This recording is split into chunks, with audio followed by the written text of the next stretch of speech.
नमस्कार, कैसे हैं आप सभी। आप सभी ने कक्षा 11 में अध्याय 6 भाग 10 तक पढ़ लिया था। भाग 10 में आपने तने की आंतरिक संरचना के बारे में पढ़ा, द्विबीजपत्री तने की आंतरिक संरचना और एक बीजपत्री आंतरिक संरचना के बारे में पढ़ा। अब हम आते हैं भाग 11 में, इसके आगे के टॉपिक के बारे में बताएंगे, जो कि होगा पत्ती की आंतरिक संरचना। पत्ती की आंतरिक संरचना यानी इंटरनल स्ट्रक्चर ऑफ लीफ। मैंने आपको पहले भी बताया था, जब हम आपको रंध्र के बारे में बताए थे तब भी बताए थे कि पत्तियां दो प्रकार की होती हैं। एक होती हैं पृष्ठाधारी पत्ती, जिसे हम कहते हैं डॉर्सी वेंट्रल लीफ, और दूसरी होती हैं समद्विपार्श्विक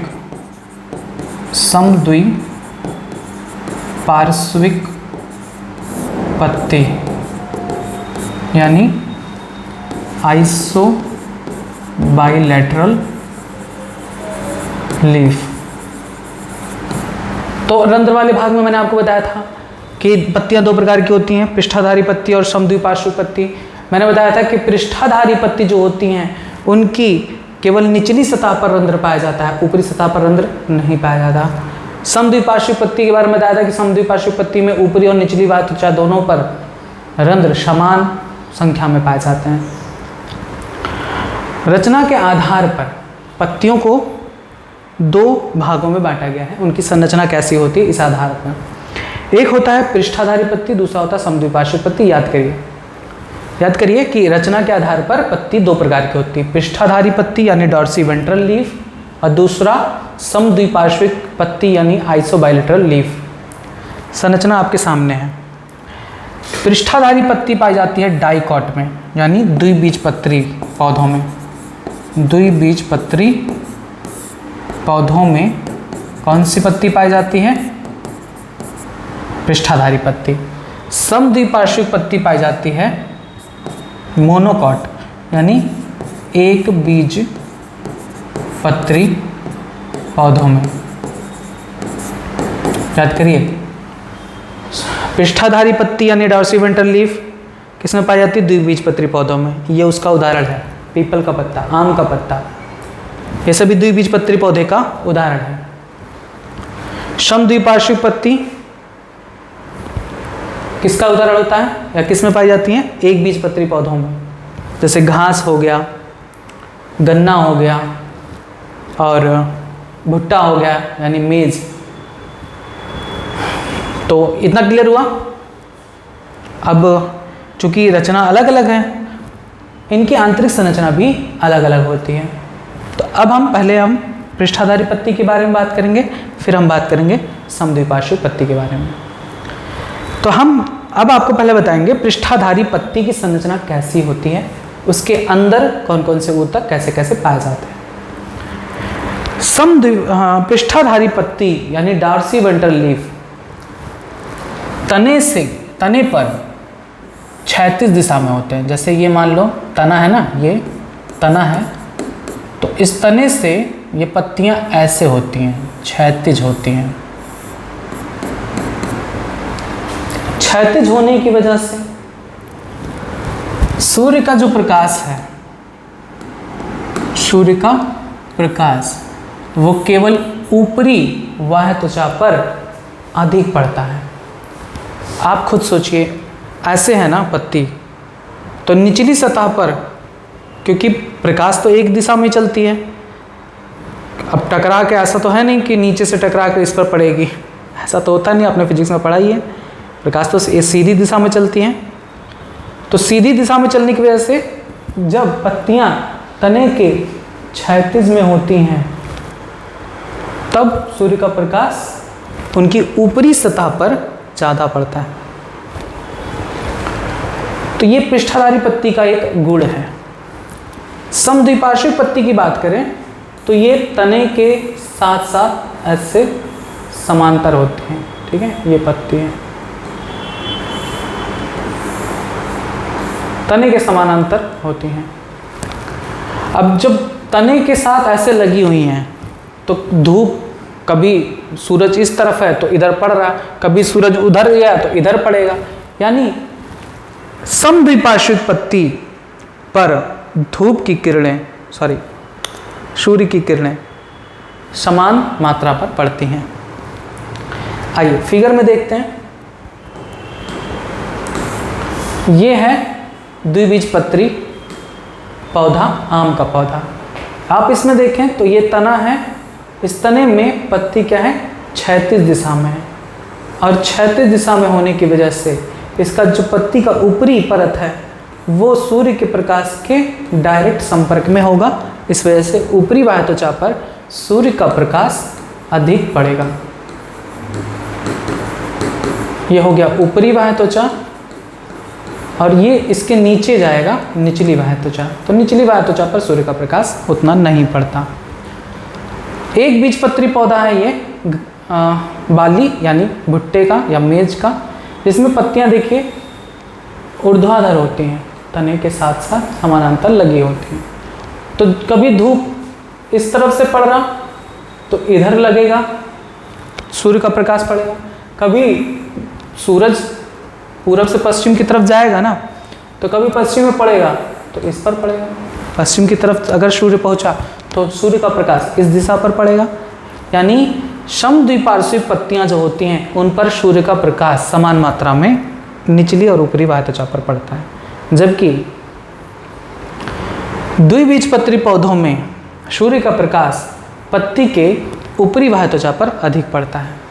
बस ये था कॉमन बात। अब आइए देखते हैं इसकी आंतरिक संरचना। ये है आपका पृष्ठाधारी पत्ती की आंतरिक संरचना। पहला, पृष्ठाधारी पत्ती की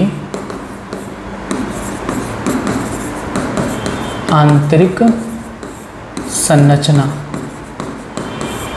उदाहरण क्या है, द्विबीजपत्री। आप ऐसे भी कह सकते हैं कि यह द्विबीजपत्री पौधे की पत्ती है, ठीक है। और उसमें भी द्विबीजपत्री में भी उदाहरण आम की पत्ती है।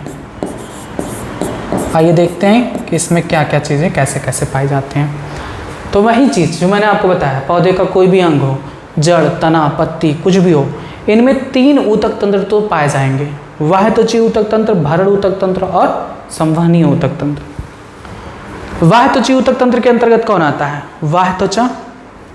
तो इसमें बाह्य त्वचा पाई जाती है, लेकिन पत्ती में बाह्य त्वचा ऊपरी और निचली बाह्य त्वचा में अलग अलग विभक्त होती है। तो ये ऊपरी बाह्य त्वचा है जिसे शुद्ध इंग्लिश में एडॉक्सियल एपिडर्मिस कहते हैं। इंग्लिश भी याद कर लीजिएगा क्योंकि क्वेश्चन एक बार ऐसे डायरेक्ट पूछा गया था। अभी बताते हैं क्वेश्चन क्या पूछा गया था कि जाइलम किस तरफ होता है, फ्लोएम किस तरफ होता है। एडॉक्सियल एपिडर्मिस की तरफ जाइलम होता है और फ्लोएम एबॉक्सियल एपिडर्मिस की तरफ होता है। यानी ये ऊपरी बाह्य त्वचा, बाह्यत्वचीय ऊतक तंत्र के अंतर्गत ऊपरी बाह्य त्वचा और एबॉक्सियल एपिडर्मिस यानी निचली बाह्य त्वचा, निचली बाह्य त्वचा। ये है आपकी बाह्य त्वचा की कोशिकाएं, ठीक है। इसको पिंक से बना दें। ये हो गया ऊपरी बाह्य त्वचा। ऊपरी बाह्य त्वचा की विशेषता ये है कि यह मृदुतक कोशिकाओं से बनी होती हैं और बहुकोशिकीय एक परत वाली होती हैं। ऊपरी बाह्य त्वचा किससे बनी होती है, मृदुतकों से, ठीक है।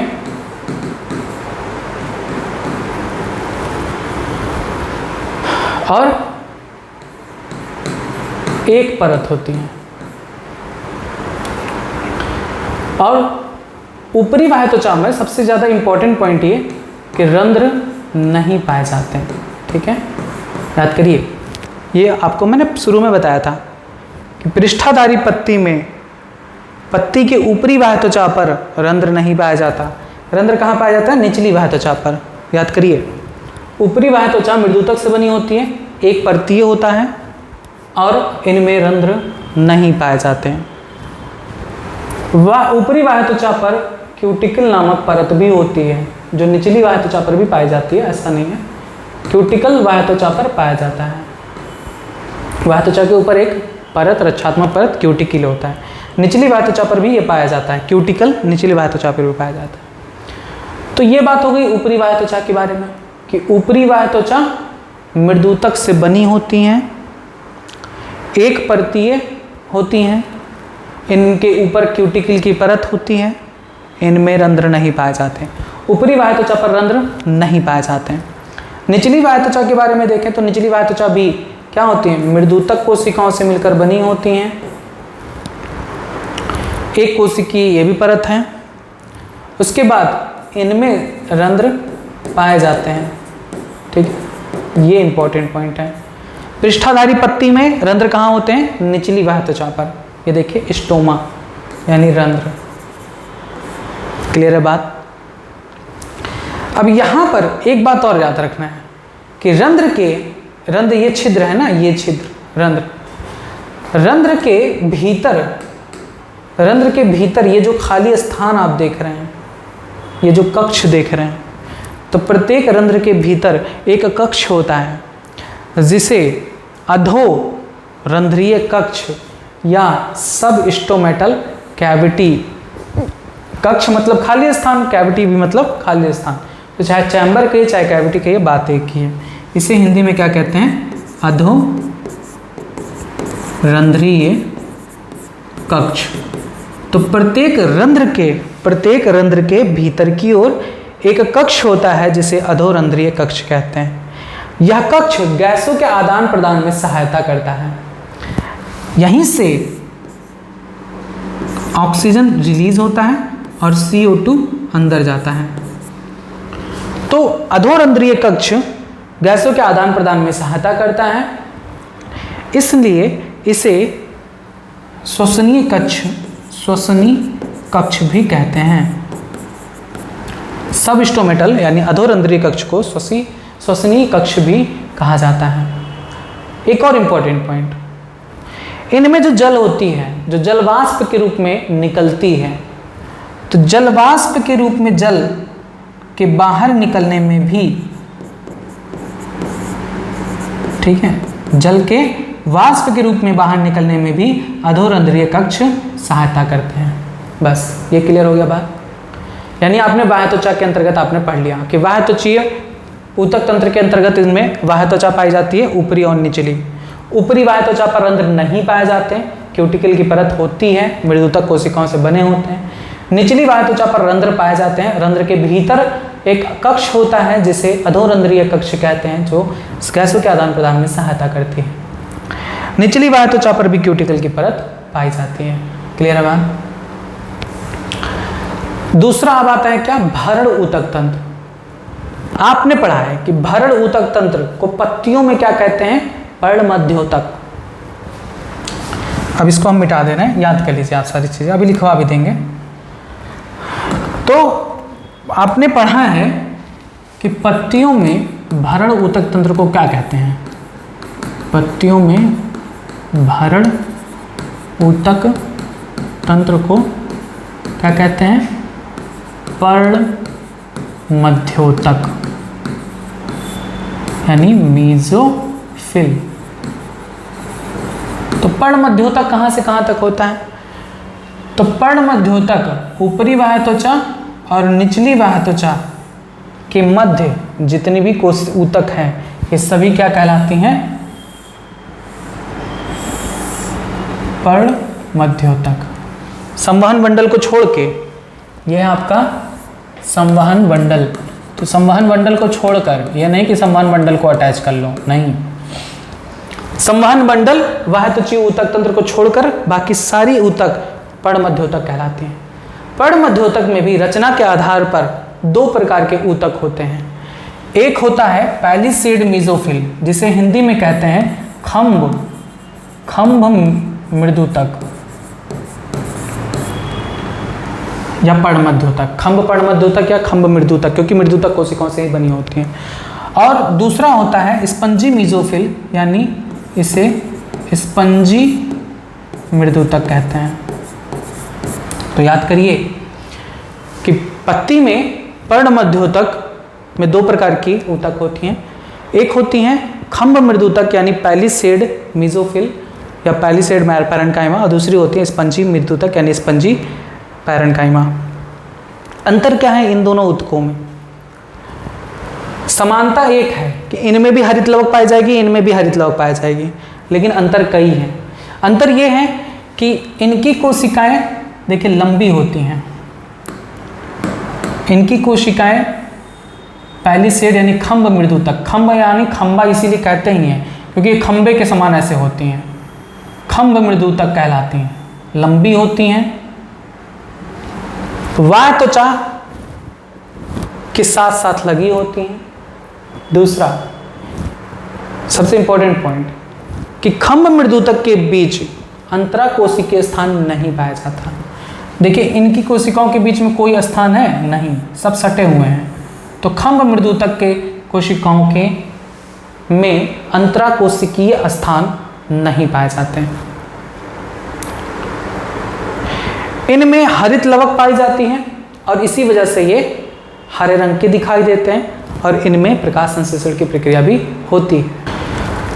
पैलिसेड मीजोफिल यानी खम्भ मृदुतक 2 या 3 परतों में होती हैं। तो एक परत ये हो गई और एक परत ये हो गई, यहाँ पर 2 परत है।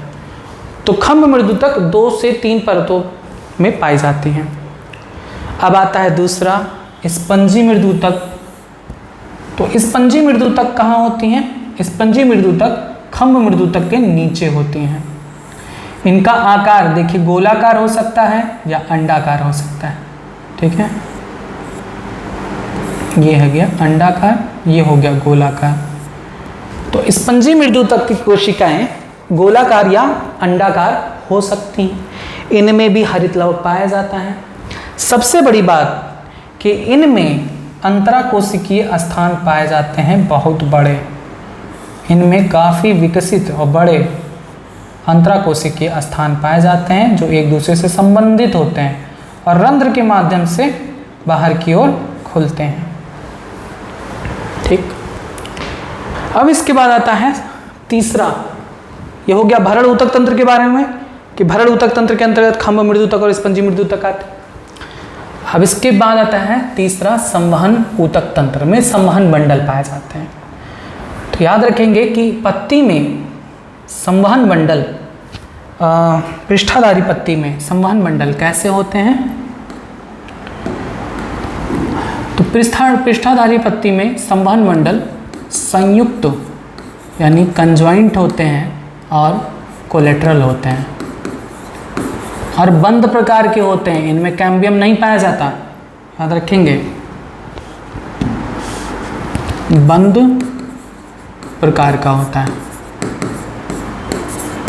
पत्ती में कैम्बियम नहीं पाया जाता, यानी बंद प्रकार का संवहन मंडल होता है। संवहन मंडल पर्ण मध्योतक में ऐसे ही बिखरा होता है। अभी एक है और बड़ा आप फिगर बनाएंगे तो 2, 3, 4 मिलेगा आपको। अच्छा, ये जो संवहन ऊतक है पता है पत्ती में कैसा होता है? आपको दिखाते हैं। ये देखिए, अपनी ये देख रहे हैं, ये क्या है? मिड रिब यानी मध्य सिरा, है ना। तो यही संवहन ऊतक है पत्ती में। और उसके बाद आप जो सिराएं देखते हैं यह भी संवहन ऊतक ही है। आप इनको काट के देख सकते हो तो इनमें आपको संवहन ऊतक दिखाई देगा।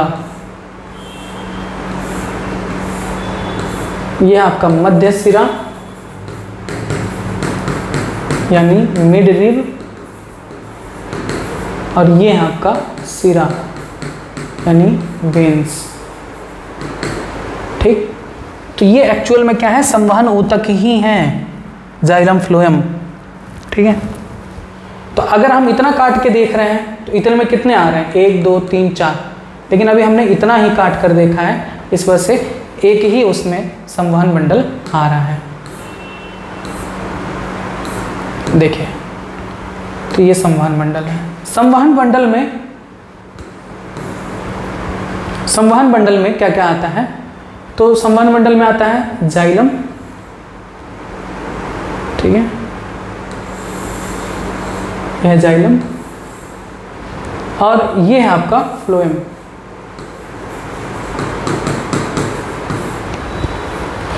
पहली बात आपने ये जाना कि संवहन मंडल पर्णमध्योतक में ऐसे बिखरे होते हैं। दूसरा आपने ये जाना कि इनमें संवहन मंडल संयुक्त यानी कंजॉइंट, कोलेटरल और बंद प्रकार का होता है। जाइलम और फ्लोएम के चारों ओर मृदुतक कोशिकाओं का बना एक परत होता है। इस परत को कहते हैं बंडल आच्छद, या इंग्लिश में बंडल शीथ कहते हैं। तो बंडल शीथ कहाँ पर पाया जाता है? संवहन बंडल में के चारों ओर। यह है बंडल शीथ, या इसे कहते हैं बंडल आच्छद। क्लियर हुआ? जो पूछा गया क्वेश्चन वो ये कि जो जाइलम होता है, जाइलम देखिए यहाँ पर है ना, तो इसे क्या कहेंगे कि जाइलम एडॉक्सियल एपिडर्मिस यानी ऊपरी बाह्य त्वचा की तरफ होता है, ऊपरी बाह्य त्वचा की तरफ होता है। जबकि फ्लोएम किस तरफ होता है? एबॉक्सियल एपिडर्मिस यानी निचली बाह्य त्वचा की तरफ होता है। बस इतनी बातें थी संवहन ऊतक के बारे में। अब आइए देखते हैं हम दूसरा, समद्विपार्श्विक पत्ती। तो समद्विपार्श्विक पत्ती के बारे में आपको पता है कि यह किस में पाया जाता है? एक बीजपत्री पौधों में, आइसोबाइलेटरल। ये पत्ती जो है किस में पाई जाती है? एक बीजपत्री या मोनोकॉट पौधों में। और आपको ये भी पता है कि इसमें ऊपरी बाह्य त्वचा हो या चाहे निचली बाह्य त्वचा हो, रंध्र समान रूप से पाए जाते हैं। इतनी बातें तो आपको पता है। अच्छा, दूसरी बात ये कि ये पत्ती तने के साथ सीधी दिशा में होते हैं। देखिए सीधी दिशा में, इस वजह से इन पर सूर्य का प्रकाश समान रूप से पड़ता है। आइए इसके आंतरिक संरचना की बात करें। ये है समद्विपार्श्विक पत्ती की आंतरिक संरचना, जिसमें ये उदाहरण है एक बीजपत्री में मक्के की पत्ती है, मक्के की पत्ती की आंतरिक संरचना। अब इसमें और पृष्ठाधारी पत्ती में काफ़ी अंतर है। देखिए पहला तो ये कि इसमें भी वही तीनों ऊतक पाए जाएंगे, बाह्य त्वची, भरल ऊतक और संवहन ऊतक। तो बाह्य त्वची के अंतर्गत बाह्य त्वचा पाया जाएगा, जो कि ऊपरी बाह्य त्वचा और निचली बाह्य त्वचा, निचली बाह्य त्वचा दोनों रूप में होंगे। ऊपरी बाह्य त्वचा और निचली बाह्य त्वचा। ऊपरी बाह्य त्वचा में अगर आप देखें तो इसमें कुछ खास विशेष प्रकार की कोशिकाएं पाई जाती हैं, जिन्हें कहते हैं बुलीफॉर्म सेल्स। बुलीफॉर्म कोशिका। बुलीफॉर्म कोशिका का बस इतना कार्य है कि यह वाष्पोत्सर्जन के दर को कम करता है। यह क्या करता है? वाष्पोत्सर्जन, अधिक वाष्पोत्सर्जन को रोकता है, वाष्पोत्सर्जन को कम करता है। ठीक, अब सेम वही चीज़ है। वह त्वचा पर क्यूटिकल की परत पाई जाएगी, क्यूटिकल की परत पाई जाती है, इनमें भी क्यूटिकल की परत पाई जाएगी। ठीक है, रंध्र ऊपरी बाह्य त्वचा पर भी पाए जाएंगे और निचली बाह्य त्वचा पर भी पाए जाएंगे। इसके बारे में तो आपको पहले बताया कि समद्विपार्श्विक पत्तियों में ऊपरी और निचली बाह्य त्वचा दोनों पर रंध्र की संख्या समान होती है। हो गया बाह्य त्वचीय ऊतक तंत्र के बारे में। इसमें दो बातें अलग हैं उससे, एक तो ऊपरी और निचली दोनों बाह्य त्वचा पर रंध्र पाए जाते हैं, और दूसरी बात कि बुलीफॉर्म कोशिका पाई जाती हैं ऊपरी बाह्य त्वचा पर, ठीक है, जो क्या करती हैं, वाष्पोषण के अधिक दर को कम करती हैं। ऊपरी और निचली दोनों पाई जाती है बुलिफॉर्म कोशिका। उसके बाद आता है भरण ऊतक तंत्र।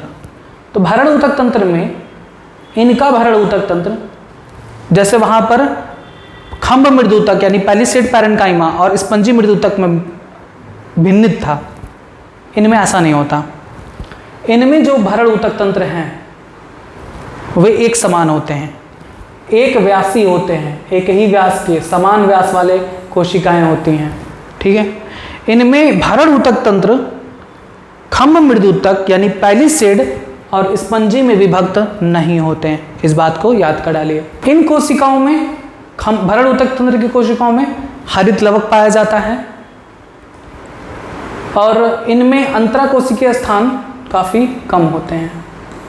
बस संवहनी ऊतक की बात करें तो संवहनी ऊतक में वही चीज़ कि जाइलम ऊपर की तरफ और फ्लोएम नीचे की तरफ होगा, ठीक है। और ये देखिए जाइलम और ये फ्लोएम, और बंडल शीत से घिरा होता है। यहाँ पर भी मृदुतक कोशिकाओं से बनी बंडल आच्छद नामक परत से संवहन बंडल घिरा होता है। बस इतने इंपॉर्टेंट पॉइंट इसके बारे में, और कुछ नहीं है। बाकी इनमें भी ऊपरी और निचली दोनों तरफ रंध्र पाए जाते हैं, आपने देख ही लिया, स्ट्रोमा यानी रंध्र पाए जाते हैं। इसके अलावा पत्ती की आंतरिक संरचना में कुछ भी नहीं। तो आज आपने पढ़ लिया पत्ती की आंतरिक संरचना के बारे में संपूर्ण जानकारी। अब आइए कुछ बातें आप लिख डालिए। अब हेडिंग डालेंगे पत्ती की आंतरिक संरचना।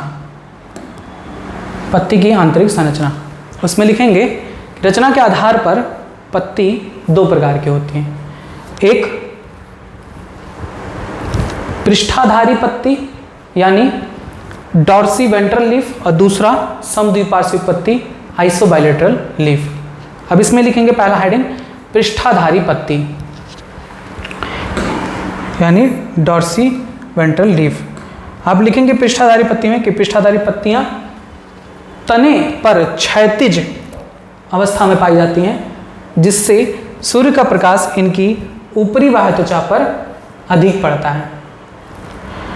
आप फिर लिखेंगे इसकी आंतरिक संरचना का विवरण निम्न है। अब इसमें आप हेडिंग डालेंगे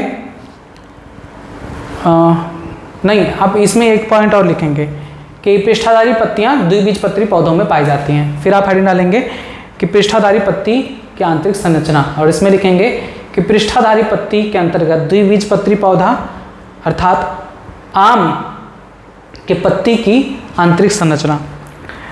अब उसके बाद उसमें लिखेंगे हेडिंग डाल के आम की पत्ती की आंतरिक संरचना, और इसमें लिखेंगे कि आम की पत्ती की अनुप्रस्थ काट का अध्ययन सूक्ष्मदर्शी पर करने पर हमें निम्न संरचनाएं प्राप्त होती हैं। इसमें लिखेंगे पहला बाह्य त्वचा, इसमें ऐसे लिखेंगे ऊपरी बाह्य त्वचा यानी एडॉक्सियल एपिडर्मिस या अपर एपिडर्मिस। इसमें लिखेंगे कि ऊपरी बाह्य त्वचा मृदुतक कोशिकाओं से बनी एक कोशिकीय परत होती है, इसके ऊपर क्यूटिकल पाया जाता है। फिर लिखेंगे कि ऊपरी बाह्य त्वचा पर रंध्र नहीं पाए जाते, ठीक। फिर लिखेंगे दूसरा हेडिंग निचली बाह्य त्वचा यानी एबॉक्सियल एपिडर्मिस या लोअर एपिडर्मिस। इसमें लिखेंगे यह भी ऊपरी बाह्य त्वचा के समान मृदुतक कोशिकाओं से बनी एक कोशिकीय परत होती है, इसके ऊपर क्यूटिकल की परत पाई जाती है और निचली बाह्य त्वचा पर रंध्र पाए जाते हैं। फिर लिखेंगे उसी में कि प्रत्येक रंध्र के भीतर की ओर एक कक्ष होता है जिसे अधोरंध्रीय कक्ष या सब स्टोमेटल कैविटी कहते हैं, जो गैसों के आदान प्रदान में सहायता करती है, अतः इसे श्वसन कक्ष भी कहा जाता है। जल वाष्प बनकर पौधों से इन्हीं कक्ष के सहायता से बाहर आती हैं। अब नेक्स्ट हेडिंग डालेंगे भरण ऊतक तंत्र। लिखेंगे कि पत्तियों में भरण ऊतक तंत्र को पर्णमध्योतक यानी मीजोफिल कहा जाता है। रचना के आधार पर पर्णमध्योतक दो प्रकार के होते हैं। पहला हेडिंग डालेंगे खम्भ मृदुतक, खम्भ मृदुतक या पैलिसेड पैरेन्काइमा।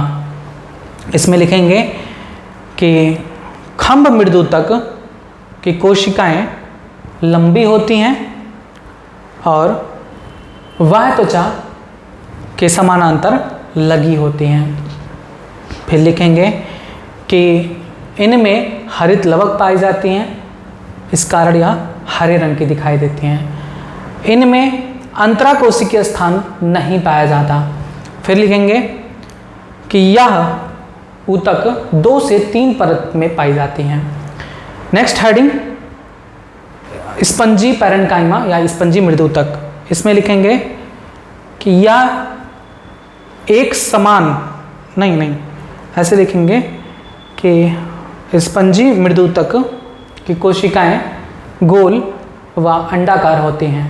इनमें भी हरित लवक पाया जाता है। फिर लिखेंगे इनमें बड़े अंतराकोशिकीय स्थान पाए जाते हैं जो परस्पर एक दूसरे से संबंधित होते हैं और रंध्र के माध्यम से बाहर खुलते हैं। अब लिखेंगे तीसरा हेडिंग संवहन ऊतक और उसमें लिखेंगे कि इनमें संवहन मंडल पर्णमध्योतक में बिखरा होता है। जिन पत्तियों में मध्य सिरा यानी मिड रिब जैसे आम में पाई जाती हैं उनमें संवहन मंडल अन्य भागों में पाए जाने वाले संवहन मंडल से बड़ी होती हैं, यानी मध्य सिरा में संवहन मंडल बड़ा होता है मिड रिब में। फिर आगे लिखेंगे इनमें संवहन मंडल संयुक्त, कोलेटरल व बंद प्रकार का होता है। प्रत्येक संवहन मंडल के चारों तरफ मृदुतक कोशिकाओं का बना एक आवरण होता है जिसे बंडल आच्छद या बंडल शीत कहते हैं। जाइलम ऊपरी बाह्य त्वचा यानी एडॉक्सियल एपिडर्मिस की तरफ तथा फ्लोएम निचली बाह्य त्वचा यानी एबॉक्सियल एपिडर्मिस की तरफ पाई जाती हैं। बस ये हो गया पृष्ठाधारी पत्ती के बारे में संपूर्ण जानकारी। अब नेक्स्ट आप हेडिंग डालेंगे दूसरा समद्विपार्श्विक पत्ती या आइसोबाइलेटरल लीफ। इसमें लिखेंगे कि यह तने के समानांतर सीधी दिशा में होती हैं, अर्थात सूर्य के प्रकाश दोनों दिशाओं पर दोनों तरफ समान रूप से पड़ता है। फिर लिखेंगे कि समद्विपार्श्विक पत्तियां एक बीजपत्री पौधों में पाई जाती हैं। हेडिंग डालेंगे समद्विपार्श्विक पत्ती की आंतरिक संरचना और इसमें लिखेंगे समद्विपार्श्विक पत्ती की आंतरिक संरचना में मक्के की आंतरिक संरचना। ठीक, अब इसमें हेडिंग डालेंगे मक्के की पत्ती की आंतरिक संरचना और उसमें लिखेंगे कि मक्के की पत्ती की आंतरिक संरचना का अध्ययन करने पर हमें निम्न संरचनाएं मिलती हैं देखने को। पहला बाह्य त्वचा, लिखेंगे कि इनमें भी बाह्य त्वचा ऊपरी और निचली बाह्य त्वचा के रूप में विभक्त होती है और ऊपरी तथा निचली बाह्य त्वचा दोनों पर समान रूप से रंध्र पाए जाते हैं। फिर लिखेंगे कि बाह्य त्वचा के ऊपर एक कोशिकीय परत पाई जाती है जिसे बुलिफॉर्म कोशिका कहते हैं। बुलिफॉर्म कोशिका अधिक वाष्पोत्सर्जन को कम करती हैं। बाह्य त्वचा के ऊपर क्यूटिकल नामक रक्षात्मक परत पाई जाती है और इसमें लिखेंगे कि बाह्य त्वचा मृदुतक कोशिकाओं से मिलकर बनी होती है। नेक्स्ट हेडिंग डालेंगे भरण ऊतक, लिखेंगे इनमें भरण ऊतक खम्भ मृदुतक और स्पंजी मृदुतक में विभक्त नहीं होते हैं। ये समव्यासी होते हैं तथा परस्पर सटे होते हैं जिस कारण अंतराकोशिकीय स्थान बहुत छोटे होते हैं। लिखेंगे इनमें हरित लवक भी पाया जाता है। नेक्स्ट हेडिंग डालेंगे संवहन बंडल। संवहन बंडल में लिखेंगे संवहन बंडल संयुक्त, कोलेटरल तथा बंद प्रकार का होता है जो पर्णमध्योतक में पाया जाता है। इसमें संवहन बंडल के चारों ओर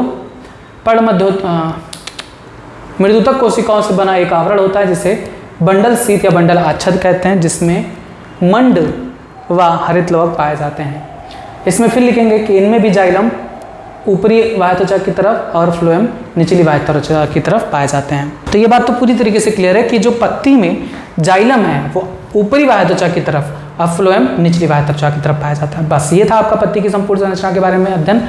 अब इसके बाद आता है द्विबीजपत्री तने और जड़ में द्वितीयक वृद्धि के बारे में, जो आखिरी वीडियो होगा। तब तक आप जुड़े रहें यूट्यूब चैनल बायोलॉजी हिंदी के साथ। धन्यवाद।